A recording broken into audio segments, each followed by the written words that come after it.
What darkness lies in the dreamy imaginative mind of young girls? The mystery has been a source of inspiration for horror classics from The Bad Seed to The Exorcist, and it could have been a fascinating theme to explore in the internet-inspired Slender Man, written by David Burke and directed by Sylvain White. Unfortunately, this profoundly not scary horror film completely misses the mark about what makes its subject matter interesting. If you've heard of the internet phenomenon that is Slender Man, it's likely from a 2014 attempted murder in Waukesha, Wisconsin, where two 12-year-old girls stabbed a friend 19 times and left her for dead. They told police they were acting as proxies for Slender Man, a character they discovered on a website hosting creepypasta, ghost stories copied and pasted from the internet. Has it started for you yet?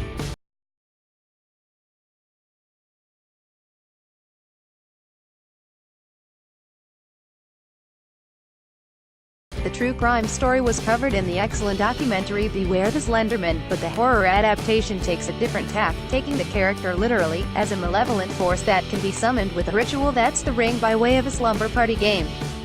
A group of small-town, lightly goth teenage girls stumble upon Slender Man during a sleepover. Haley, Julia Goldani jokingly tells her mother, "We're going to drink vodka and meet guys on the internet," in the film's only winking line of dialogue, and that they do.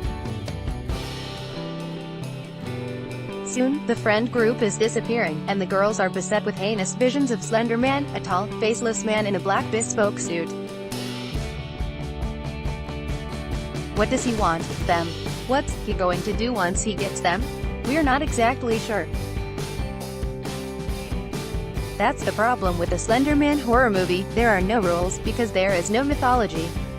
The character was invented in a 2009 Photoshop contest by Erica Knudsen, alias Victor Search, and crowdsourced stories and viral videos hunting for Slender Man have made up the lore.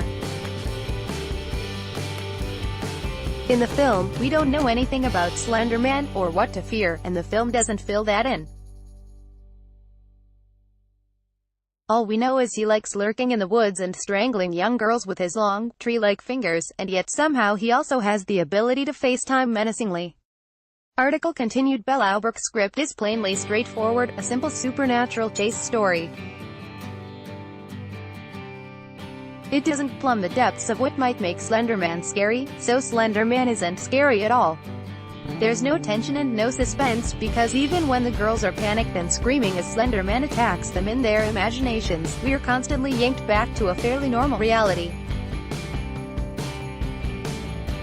What's truly terrifying, and what Beware the Slender Man deftly illustrates, is the vulnerability of young susceptible minds exposed to all manner of folklore and fake news online, how suggestion can inspire outlandish fantasies and even violent action. Slender Man brushes up against that theme with the increasingly hysterical Ren, Joey King, but falls back again and again on the ghost story, staying firmly in the realm of paranormal horror, where unfortunately, the scares are increasingly spelled. Slender Man has a moody, atmospheric and often abstract aesthetic. Shot by Luca Del Popo, with a starkly desaturated palette of browns and grays, it's sometimes so dark that it's hard to see. That murky mysteriousness could lend well to the mystery of Slender Man, but instead, White puts Slender front and center.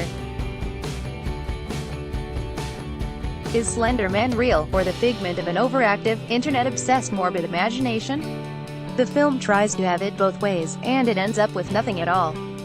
Slender Man Joey King as Ren and Julia Goldani tells us Haley in the film. Slender Man, Dana Starbird, TNS, starring Julia Goldani tells Joey King, Annalise Basso, Javier Bodet, Jazz St. Clair, Taylor Richardson. Directed by Sylvain White. Opens Friday at major cinemas. 93 minutes. 14A.